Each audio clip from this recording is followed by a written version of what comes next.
こんにちは、カズマです。動画をご覧いただきありがとうございます。11月17日月曜日、時刻は、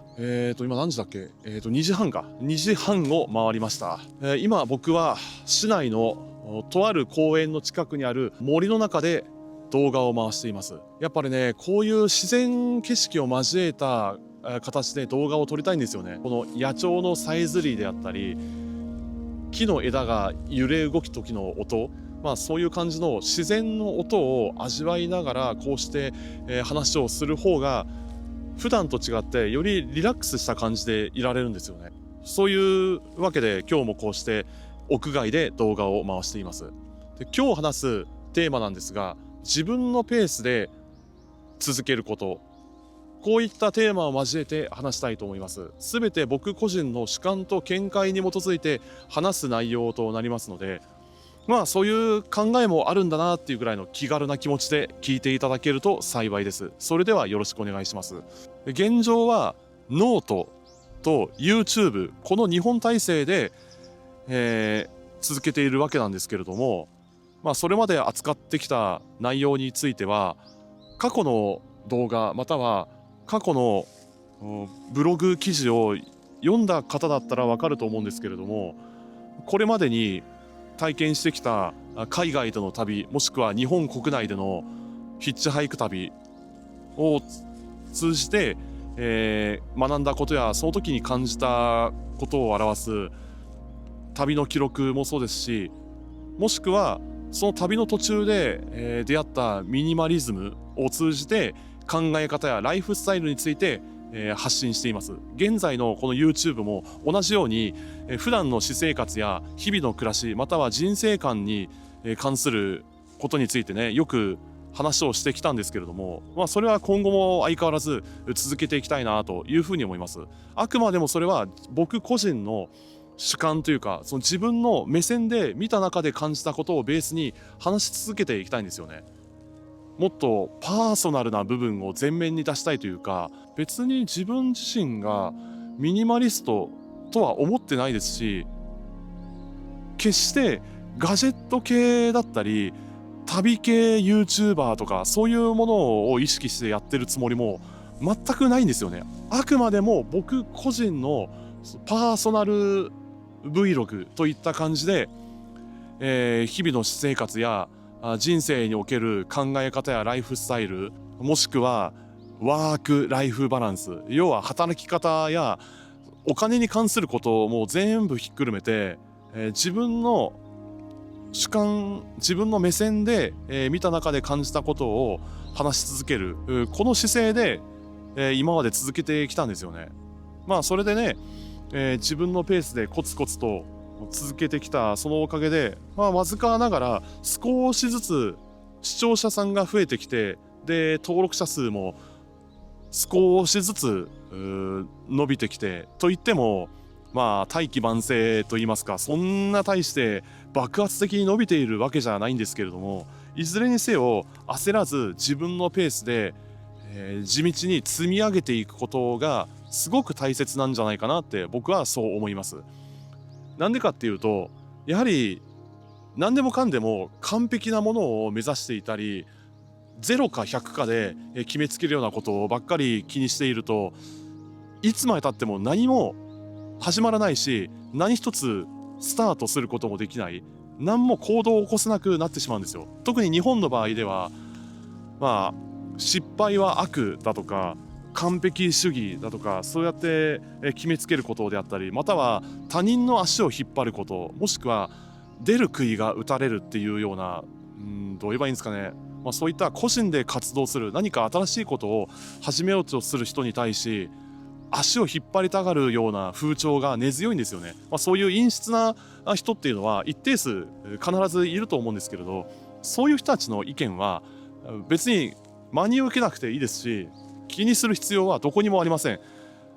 なんでかっていうと、そうやって他人の文句を言うことだったり他人の足を引っ張りたがる人っていうのは、それだけ普段何も行動していない人たちですし、でそうやって現状維持にばかりこだわっていて、で気がつかないうちにどんどん退化していくんですよね。現状維持や他人の足を引っ張り合っては、それで陰湿な生活、陰湿な人生を送り続けるというやり方は、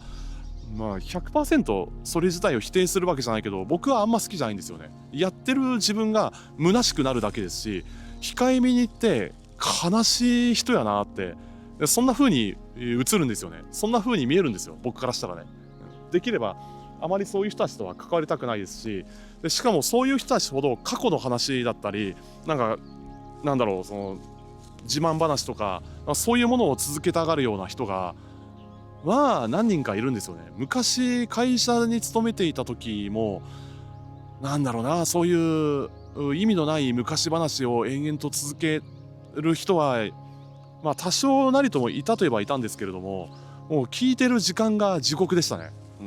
ものすごい地獄でした。そこは波風立てない程度に、のらりくらりとかわすような感じで、適度に距離を置き続けるようにしてきました。真に受ける必要はどこにもないですし、そんな真正面から相手にする必要なんてどこにもないんですよ。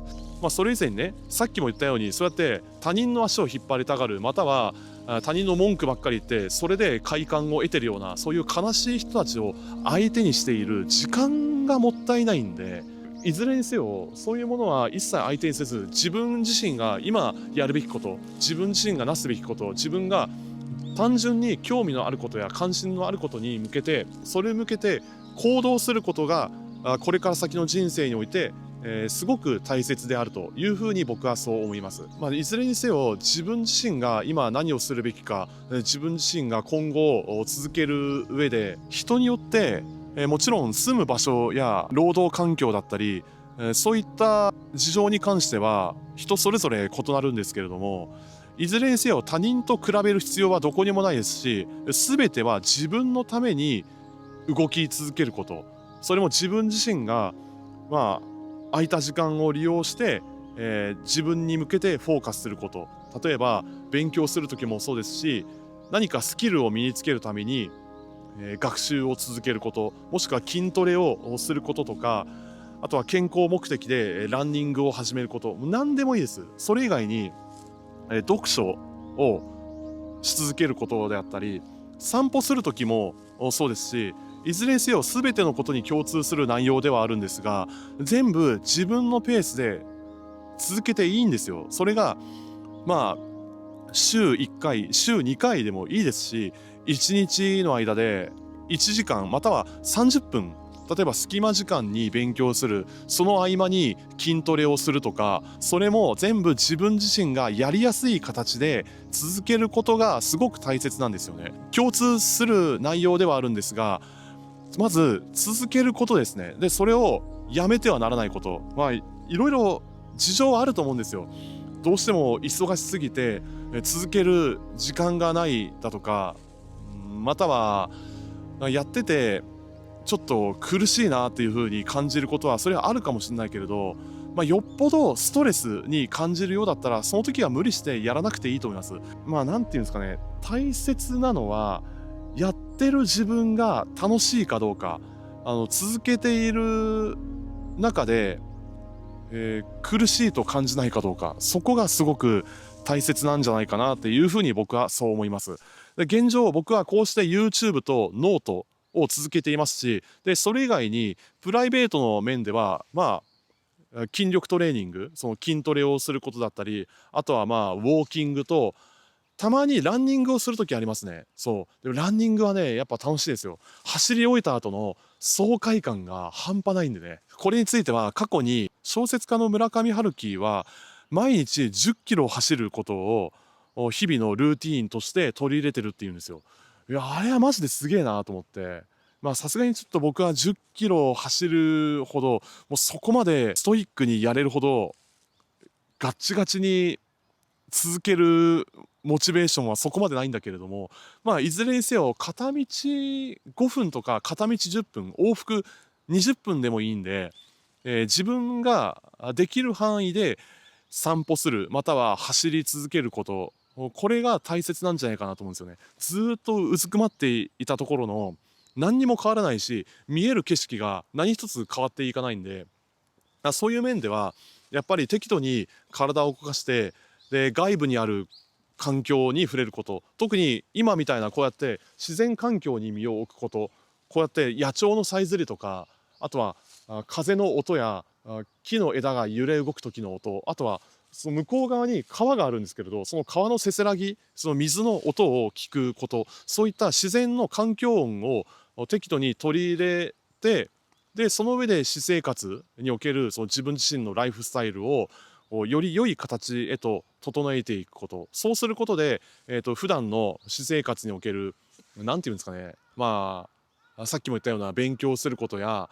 資格を取るための学習を続けること、もしくは動画編集やブログを書くことや、もしくは人によってウェブデザイン、プログラミング、何でもそうですけれど、そうやって自分自身が、そうやって個人で何かを積み上げること、何かを続けることに関して、それも全て自分のペースで、続ける時のモチベーションを維持しやすくなるんですよね。これがすごく大切だと思うんですよ。そういった経験もあって、自分自身が何をやってる時が楽しいか、どんなことをしている時が夢中でいられるか、それも自分のペースで、自分軸で続けられるかがすごく大切であるというふうに僕はそう思いますっていう感じですね。はい、こんな感じで今場所を変えてみたんですが、どうですかね。あそこにカメラを置いて撮影していたんですけれども、ちょっと気分転換に少し場所を変えてみようかなと思って、今ここにカメラを置いています。どうですかね。見えますか。いいわ。そういう感じでね、今後自分のチャンネルを通じてどんな動画を撮り続けるか、どんな Vlog というものを撮り続けていこうか、それについて考えていたんですけれども、まず現時点で考えていることなんですけれども、過去の動画で話したように、先月僕は西日本の九州、四国を巡る旅をしていました。で、その時に撮影した動画をダイジェスト形式でまとめて一本の動画にして作ろうかななんて考えてはいたんだけれど、もう別に無理してやらなくてもいいかなって内心そんな気がしてきたんですよね。時系列的にも一番最後に訪れた大阪、その大阪で撮影した Vlog を先にアップロードしちゃったんですよね。それは現在YouTube の僕のチャンネルでもすでに上がってはいるんですけれども、興味のある方はぜひそちらも見ていただけると嬉しいです。で、その時リアルタイムで、しかもほぼ無編集で、撮影した動画を2本アップロードしたんですよね。で、そこからその大阪の関西空港から仙台へ戻った後、それまで旅をした西日本横断旅に関する感想というか、その当時の旅を振り返るっていう動画もアップロードしたんですよね。けれどこれについてはあんまり伸びなかったというか、単純にタイトルが弱いっていうか、やはりそこまで需要はなかったのかなって後になってね、そんな気がしたんですよ。で、そういうこともあって、西日本横断旅の様子については当初ダイジェスト形式で動画をアップロードしようかななんて考えてはいたんですけれども、ごめんなさい、多分ねやらないと思います。もうこれは単純に自分自身の純粋な思い出の形としてとどめておこうかなと思っていて、もう一つこれについては YouTube だけではなくノートにおいてその当時の西日本ヒッチハイク旅の記録やその当時の感想についても全部文章で、記載してあるんですよね。それはもう今日全部書き終えたばかりでして、ようやく自分自身がそれまで、撮影してきた写真もそうですし、当時出会った人々との交流やその当時自分が訪れた先で、感じたことや学んだことを全部含めて、それも全部文章にして書き収めることができたんですよ。それもようやく終わったんで、いやだいぶすっきりしました。もうそういう時はね、なるべく早いタイミングで、書き終えないといけないし、時間が経てば経つほど当時の記憶がだんだんと薄れていって、あれあの時どんな風に過ごしてたっけなみたいな、そういうことが起きてしまうんで、その当時の旅の記録に関しては YouTube 以外にノートで掲載していますので、もし気になる方がいましたら概要欄にリンクを貼っておきますので、ぜひ、そちらも覗いてみていただけると嬉しいです。というわけで、久しぶりに地元の仙台へ戻ってきて、で今こういう感じで自分のペースで続けることの大切さや、あとは前回の旅に関する話について少しだけ触れてみたわけなんですけれども、いかがだったでしょうか。それもね、1から100まで何から何まで完璧な形でやらないといけない、全部その0か100かで決めつける必要もないですし、別にそんな完璧なものを求めなくたっていいんですよね。だって人間が作るものってどこかしら必ずミスというか欠陥な部分が必ず起きるわけですので、それはどこの大企業で製造する製品であったり、どんなに優秀な人が手掛けていようとも必ずどこかにちょっとしたなんだろう、ミスというか、良くない部分というか、ちょっとした欠陥的な部分っていうのは必ず存在するんで、そこは別に無理して完璧なものを求めなくていいんじゃないかなってなんとなくね、僕はそう思うんですよ。そればかり気にしていると継続する上でものすごく苦しくなりますし、それがさっきも言ったように勉強とかスポーツを続けることや、こうして個人で何かを発信し続けること、何でもそうだけれど、何に対してもね、ものすごい苦しくなってしまうんですよ。それはなるべく少しペースを落とす形で、ペースを落とすというか、そこまで完璧なものを追い求めず、もっと自分自身のその純粋にありのままやりたいことを自分のペースで一個ずつ積み上げていくようにしていけば、その後の人生において何らかのいい影響を与えてくれるんじゃないかなって、なんとなく僕はそう思うんですよね。これはあくまでも個人の意見ですので、自分の考えが正しいとは全く思っていないですし、例えば A さんにとってはすごい参考になったとしても B さんにとっては全然参考にならなかった、こういうことも必ず起きるわけですよ。それはね、だって人それぞれ考え方は異なるわけですし、自分のことに好意を抱いてくれる人もいれば、ものすごい毛嫌いする人もいるわけですし、別にそれはいいんですよ。僕のことを嫌う人は別にそれはどうでもいいですし、別にその人たちと無理して仲良くするぐらいだったら、自分のことを大切にしてくれる、自分と仲のいい人、そういう人たちのことを大切にしてあげるのがすごく重要なんじゃないかなって、僕は単純にそう思います。どうですかね、これを見てる方々にとってどんな風に感じるか、どんな考えなのかは分かんないけれど、とりあえず今日話す内容はこの辺で終わりにしたいと思います。てかだいぶ話しましたね。というわけで今回の動画はこの辺で終わりにしたいと思います。最後まで見ていただきありがとうございます。今後ともよろしくお願いします。もし今回の動画がいいなと思いましたら、グッドボタンとチャンネル登録をしていただけると嬉しいです。それでは次回お会いしましょう。ありがとうございました。さようなら。